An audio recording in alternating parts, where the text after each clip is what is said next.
I guess for me, I first started thinking about my sexuality when I was about 14 or 15. So I played football, Man U supporter, sorry. Yeah, no, that's right, there we go. No. All right.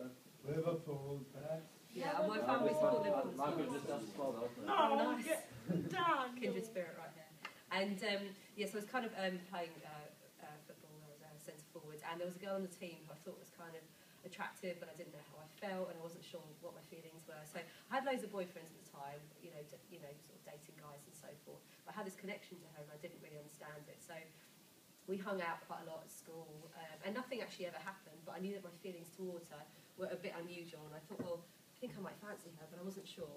And then sort of, the years passed and so forth, and I kind of had more boyfriends. And then when I was 17, I was like with my first kind of serious boyfriend, and there was a girl at like a disco, like an indie rock night and so forth. And anyway, I ended up kissing her actually. And then I thought, I feel something towards her, but I don't know what to do. So I was really, really confused. And I think initially I was sort of really, really homophobic. So I just, if people were talking about kind of gay issues, I was like, oh my God, that's disgusting and so on. But then I think that was because I realised that deep down there was something going on with me that I couldn't really put my finger on. So I finished up at school and I went to university. So I went to Leeds, which was really good. And the first week of university, I joined the Lesbian and Gay Society. So I joined loads of societies like Film Soc and Tequila Society, and also Gay Society. And then I think it was my first year at uni that I really kind of began to kind of experiment with, and I was still kind of sort of snogging boys at the time, but I got into my first serious relationship with my girlfriend who was over living in Manchester. And it was actually quite easy for me to kind of come out. People were pretty tolerant, and I think a lot of the stuff that you were saying today is just that my friends didn't like me any less because of who I was sort of falling in love with and so on, and that was really, really good. I was quite nervous about telling my parents, but my mum sort of found out actually. So I was on. Do you guys go online a lot? Do you like Facebook and Twitter? Yeah. Oh, I love Facebook. It's my job actually, so I'm a big Facebook fan. But I was back in sort of late 90s. It was Yahoo. So there's something called Yahoo Chat. So I was on like this chat room, and I think it was like Bisexual Lounge or something. And I was saying to this girl over in Texas, oh my God, I think I might be bisexual because I originally came out as bisexual. Like, what should I do? Who should I tell? And then somebody called me. I left the computer screen. My mum came up to the computer and saw the screen. I was like, oh my God, this is a nightmare. So we were setting the table for dinner, and she said to me, Jo, I've seen this message that you might be bisexual. What's going on?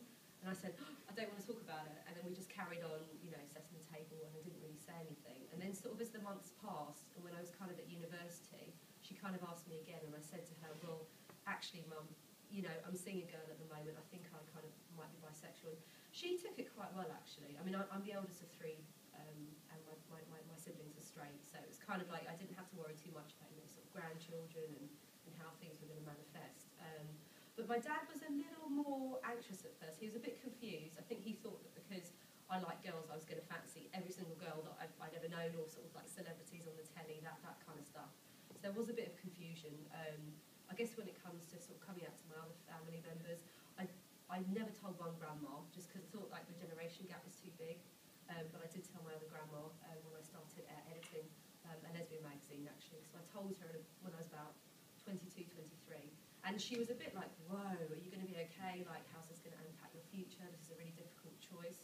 But then I think at that point I sort of said to her, well, actually, it wasn't a choice. It's just something that kind of happened. And I think it's important at this point to say that I've got a lot of straight male friends. Like, I've got a really, really close connection to my guy friends. Like, me and my dad are really close as well.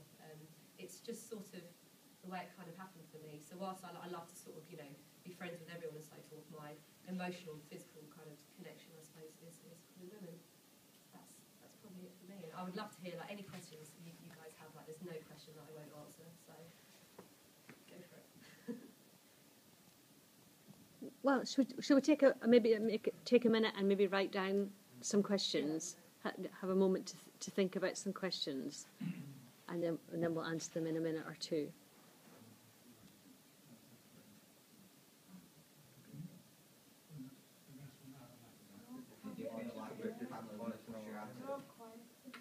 Sorry? Did you feel like your family were going to push her away? I was a bit nervous at first, but because my family took it really, really well, especially my mum. My sister was really young at the time. My brother also took it amazingly well. but I think that was that fear, especially with the grandparents, and also like my extended family is sort of a bit more religious Jewish as well. So I was a bit fearful that people wouldn't talk to me and would kind of push me to the side, but I just didn't have that reaction at all. So I was really, really happy and feel quite lucky that people were so tolerant. I think also being the eldest of 3 kids, I think if I would have been an only child, it could have been more difficult. That's my feeling. Can I ask a question? Please.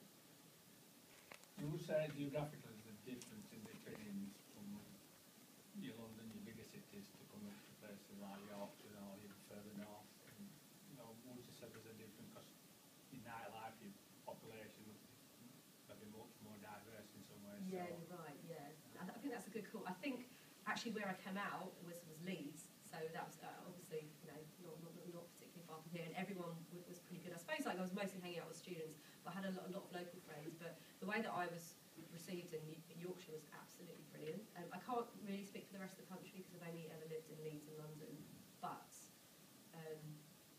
yeah, I think obviously in slightly more kind of rural sort of settings and so forth, where there's much smaller communities and people are more sort of one kind of ethnicity, it would be more tricky. But the way that I was welcomed into Yorkshire was absolutely brilliant.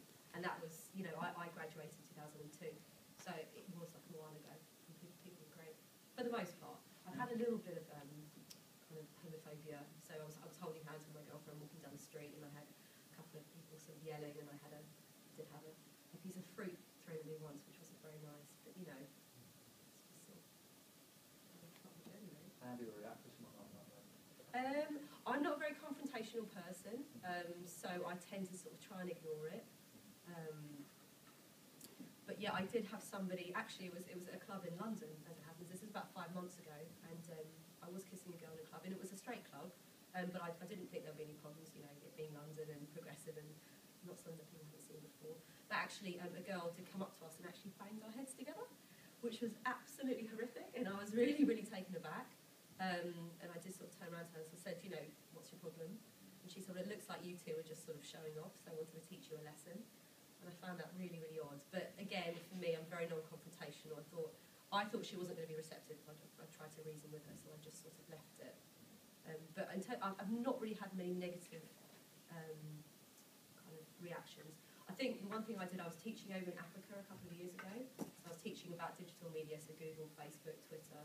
And I made sure that all my Facebook had no sort of gay references because I was really worried because it is still very much illegal in Africa and you can be imprisoned there. And I didn't plan to go to prison in Ghana very much.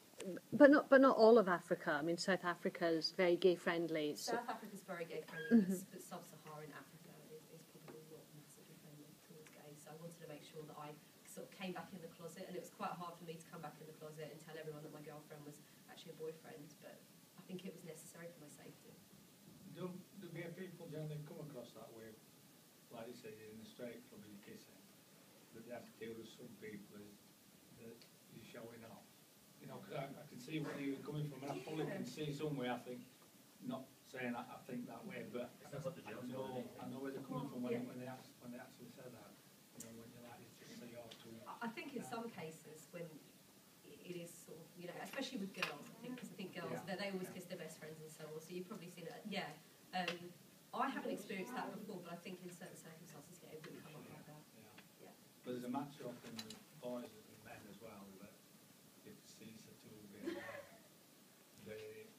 they've got this match up, or that's, you know, like offended in some ways, but it shouldn't be. But it is like a match up sometimes with males, I would imagine. Whereas I think if it's 2 girls kissing again, a lot of guys quite enjoy that, so it's just a totally different opinion. Yeah. So, Oh, sir. yeah. Have you got any more? Have you? Have you got any more gay friends now that you've come out? Oh yeah, I've got a lot of gay friends actually, but also a lot of straight friends as well, so I really like to mix it up. But I've got, you know, I've had a lot of gay friends at uni, and then in London, and then I did a show on Channel 5 a couple of years ago as well, so I've got more friends that way. And I've done things, so I used to edit the lesbian publication. I've written a book about civil partnership, which is kind of gay marriage, equal marriage. So I've got a really, really good mix of friends actually. I don't like to have one group or another. Did that change after you